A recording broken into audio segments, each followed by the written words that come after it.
My name is Rachel Monroe. I'm 32, and I learned the hard way that the most dangerous man isn't the one who lies. It's the one who listens. Just last spring, I finally launched my dream. A handmade skincare line rooted in ancestral remedies, brewed in a tiny studio that still smelled of lavender and clay. I built it with love, and I built it with him, my college sweetheart, the boy who once held my fears like fragile glass. I trusted him with my secrets, and he turned them into weapons.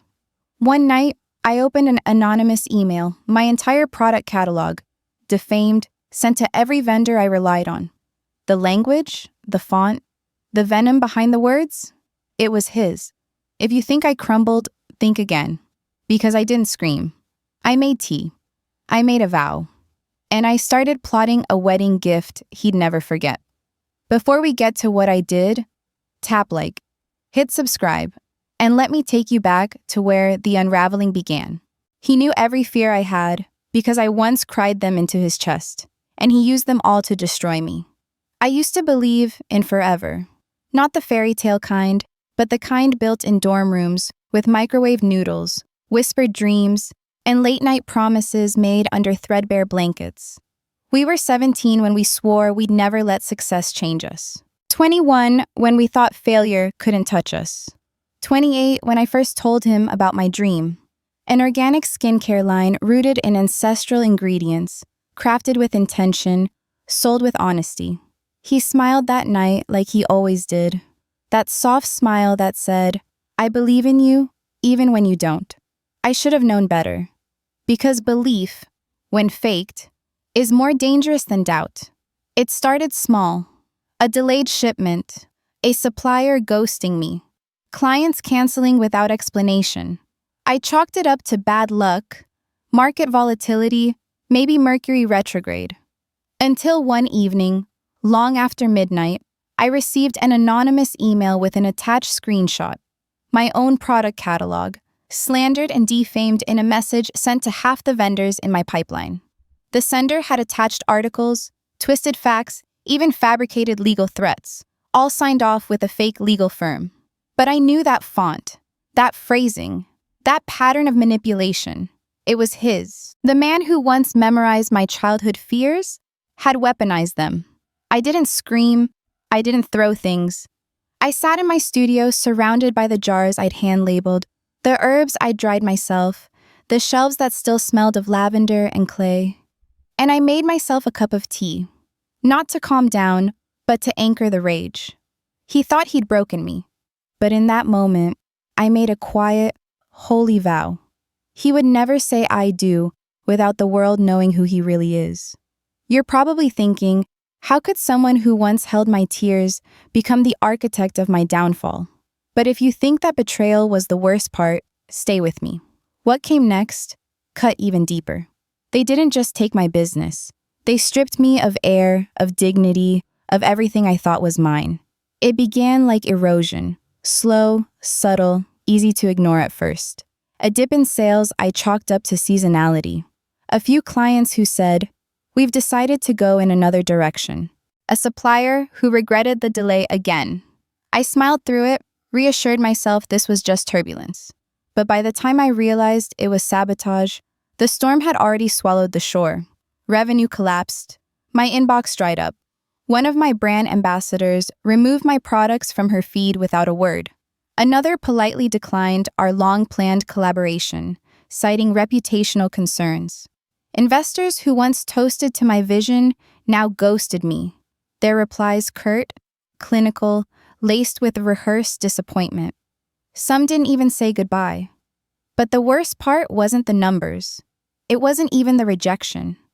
It was the sharp, silent truth that someone out there knew exactly where I bled and kept twisting.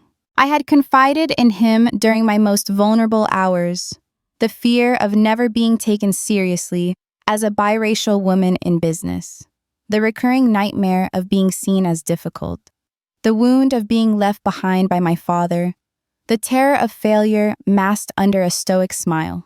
He knew it all, because I had once handed him my whole, breakable self and said, "This is me, Please be kind. And he had smiled and nodded and waited.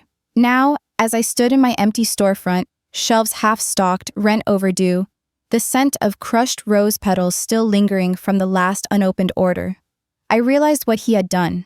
He didn't just walk away, he set the fire and watched from afar. I listed the store for sale that Friday. And then, like fate coming to mock me one final time, his wedding invitation arrived in a sleek white envelope with gold trim and embossed lettering, the kind you'd expect from royalty. Inside, tucked beneath a glossy photo of them laughing under Tuscan sunlight, was a handwritten note. Hope you're healing. You always bounce back, right? That was the last time I cried. Not out of heartbreak. No, out of clarity. That was the day I stopped asking why and started preparing how. At this point, most people would give up, right? But let me ask you, if it were your life, your name, your dreams on the line, would you stay down or would you start planning your rise? I left the city without saying goodbye, packed only what fit into a single duffel bag, and drove until the skyline dissolved into fields.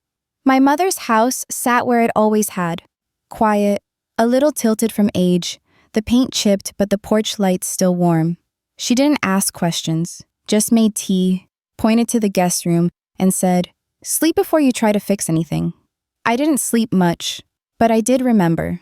On the third day, she handed me a box from the attic. "You kept all this," I whispered, thumbing through old letters, ticket stubs, Polaroids with curled corners. We'd written to each other in high school, on ruled paper, full of teenage longing and scribbled inside jokes. At the bottom of the pile was a photo I had forgotten existed. Him, sitting cross-legged on my dorm floor, laptop open, fingers mid-typing. On the screen was a half-written email, unsent. I leaned in, zoomed, just enough to make out a fragment of text. A string of letters, numbers. No context, but familiar enough to feel like a breadcrumb. A password. I tried it. The recovery email it unlocked was his. And once inside, it was like opening the mouth of the beast. I found everything. Folders labeled with my company name, drafts of anonymous messages he'd sent to suppliers, side-by-side comparison sheets, showing how to mimic my branding while discrediting me at the same time. Worse, records of transactions routed from shell accounts bearing variations of his name, all tied to the same IP address he used at home. There it was. Cold, hard, unmistakable. Proof. I printed everything, one page at a time, one betrayal per sheet. I didn't scream, I didn't even flinch. Just stacked the papers into a manila folder until it was nearly an inch thick. Then I charged my phone, sat on the edge of my mother's kitchen stool, and started calling every journalist I'd ever helped back when their inboxes were full of rejections and not press releases. Some remembered me immediately, some didn't. But once I explained what I had and who it concerned, they all asked the same thing. "When do you want it to drop?" "Not yet," I said. "Not until the cake's cut and the cameras are rolling." Because I wasn't confused. I wasn't delusional. And I damn sure wasn't dead. Some truths hurt, but others? Others ignite something cold, sharp, and unstoppable. If you're still here, brace yourself. The first strike is coming. And he never saw it coming. I didn't march into his wedding rehearsal with a file in hand and fury on my lips. No, I did something far more terrifying. I called my attorney, a woman as sharp as the stilettos she wore in court. I handed her the folder, evidence stacked with intention, annotated, highlighted, indexed like a thesis on betrayal. She didn't say much, just flipped through the first few pages, raised an eyebrow, and muttered, "He really thought you'd never fight back." The legal wheels began to turn, quietly, but with the kind of momentum that doesn't stop once it starts. We filed an intent to sue, not for defamation, not just for damages, but for a strategic combination of business interference and malicious sabotage. We didn't want money, we wanted records. Courts subpoenaed records. Records that couldn't be denied, rewritten, or buried in a PR campaign. At the same time, I printed a condensed, anonymized version of the evidence. Just the basics: timelines, transfers, connections. Enough to raise eyebrows without revealing everything. I slipped it into a sleek envelope and sent it to the address of his fiancé's parents. I knew they prided themselves on class, discretion, and public image. I didn't expect a thank you, but they replied, politely, predictably, "We'll handle it internally." That made me smile, because internally meant quietly, discreetly, without scandal. And that was the exact opposite of what I wanted. I didn't want a slap on the wrist behind closed doors. I wanted the curtain yanked mid-performance. I wanted every guest who toasted to his success to taste the bitter afterthought of betrayal. I wanted the woman walking down the aisle to wonder if she was marrying a man, or a mask stitched together from opportunism and stolen trust. I wanted his empire to tremble, one invitation at a time. So I told my lawyer, without flinching, no, I don't want him exposed privately. I want his lies unwrapped in front of everyone he tried to impress. And then, with the calm of someone who's not just playing chess, but who built the board, I added, no, I want to go biblical. Think that was bold? That was just the whisper before the thunder. What I did at the wedding, well, let's just say it changed everything. And you won't want to miss a second of it. It happened just as they'd planned it. The floral arch glowed gold under the chandeliers, champagne flowed, and a hired quartet played some overused love song no one was really listening to. He stood at the center of it all, the groom, the golden boy, beaming as the wedding slideshow began to flicker across the massive screens lining the reception hall. Childhood photos, travel shots, candlelit proposals staged on clifftops. Then, a frame skipped. The music stopped. And suddenly, the screen changed. A different video began to play, one no one expected, and he had no control over. It opened with me, standing alone inside my shuttered storefront. The camera slow panned over empty shelves, broken displays, and a single jar of moisturizer left on the counter, a relic of a business he tried to erase. My voice, calm, unwavering, narrated. Behind every perfect man is the lie he told to build himself. Then came the screenshots, transaction records, email drafts, IP logs tied to fake accounts. Side-by-side comparisons between the pitches he stole and the words I once wrote, each frame cut deeper. There was no mistaking the sender, no denying the recipient, no escaping the timeline. The QR code that unlocked the video had been printed, tastefully, of course, on every thank you card tucked beneath each guest's wine glass. Half the room scanned it. The other half already had it open by the second minute. Whispers turned into murmurs, murmurs into stares, and stares into something much colder. His bride froze mid-sip, glass trembling in her hand. Her mother's face went sheet white. Without a word, she pulled out her phone and began typing. Not to a friend, not to her daughter, but to her lawyer. He turned slowly, eyes scanning the room like a man realizing the stage beneath him is no longer his. He didn't scream. He didn't protest. He just stood there, chest rising too fast, mouth half open, watching the empire he built on borrowed brilliance begin to collapse. One guest pulled his arm away. Another avoided eye contact. Even the officiant took a step back. He didn't even sit down, just stood in place, paralyzed, hands hanging useless at his sides. He went silent. That moment, it wasn't the climax, it was just the spark.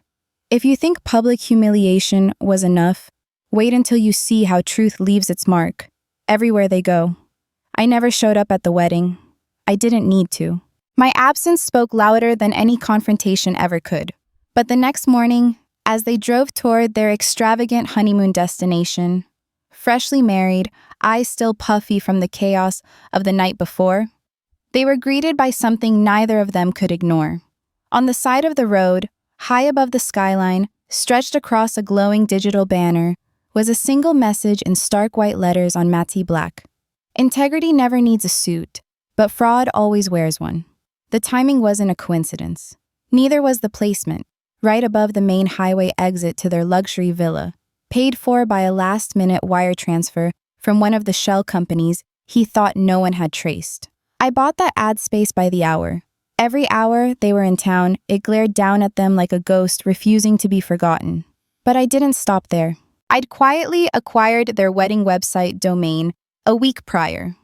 The one printed on every invitation, programmed to house photo galleries, guest books, and their perfect little story. With a single redirect, anyone who typed it in, whether out of curiosity or sentiment, landed instead on the full exposé. The video, the documents, the truth. No pop-ups, no disclaimers, just facts laid bare, set to the same piano score they used during their ceremony. I heard from a friend that he tried to have it taken down, claimed it was harassment, claimed it was fake. But truth doesn't need embellishment. And I had receipts. They say revenge is best served cold. I disagree. It's best served slow, like a sunrise over scorched earth, where nothing false can grow again. I didn't need to ruin his life. I just let the truth walk in wearing white. Revenge feels good, but healing feels powerful. Are you ready to see how I rose, not just from ashes, but with purpose, grace, and something no one could take from me again? Success, when it finally came, didn't feel like fireworks. It felt like exhale. The office was quieter now. No all hands clapping to the beat of launch day. No investors parading in with forced enthusiasm. Just the soft hum of focused minds, the clink of ceramic mugs from the communal kitchen, and the faint scent of lavender from the potted plant someone left on my desk. We'd grown, yes, but intentionally, slowly. The company no longer needed to scream its values. We simply lived them. We built technology that protected, not profited from, vulnerable ideas. We launched features not with press releases, but with peer-reviewed papers and open-source transparency. People noticed. A publication once called me the ghost founder who rose from ashes. I smiled at the headline, but I didn't do interviews anymore. I didn't need the spotlight to know I'd won. Our growth was steady, sustainable, ethical. I could sleep again, because I wasn't building to prove a point. I was building because it mattered. The scholarship was my idea, quietly launched. No gala, no cameras. Just a webpage and a mission. To fund women whose ideas had been dismissed in boardrooms that applauded louder for charm than conviction. We called it Phoenix and Fig, a nod to resilience and fruit that thrives in the most unforgiving climates. People asked why I didn't sue him for damages, why I let it all go once the truth came out. But I didn't let it go. I just let it rest. Some days, the pain still stings, a flash of memory, the echo of a voice I once trusted. But mostly, it's quiet now. Like an old scar I don't feel anymore unless I press too hard. My mother visits often. She brings lemons from her garden and sits with me under the trellis, sipping tea brewed with fresh mint. Sometimes we talk about nothing at all. Other times, she reaches out, touches my hand, and simply says, "You came back to yourself." And I did. One morning, while checking our inbox, I saw a message from a girl named Maya. She was 19, studying social entrepreneurship. Her words were clumsy, unfiltered, but they pulsed with something real. "I watched your story. Everyone did. But it's not the scandal that stayed with me. It's the way you rebuilt. You reminded me to never let heartbreak silence my truth." I read it twice, then once more. That night, I stayed late at the office, alone. I didn't work. I just sat in the quiet, letting Maya's words fill the silence where doubt used to live. And I realized something. What he tried to destroy wasn't just a business. It was my belief in my own voice. But I'd found it again, not by shouting over him, but by listening to myself. The past didn't own me anymore. It was simply the soil. And from it, I had grown. And just when I started breathing again, I saw him, alone, defeated. Tell me, would you have smiled? Or, like me, would you have let silence speak louder than revenge? They say silence is golden. But in his case, it was heavier than gold. It was the weight of consequence, unspoken, undeniable, and utterly isolating. The wedding never made it past the toasts.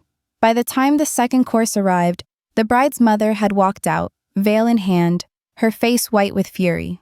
The groom, still clutching his champagne glass, had frozen mid-sip when the whispers started.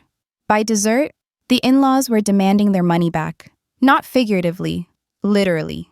Legal letters, frozen assets, investors calling in favors not to rescue him, but to escape him.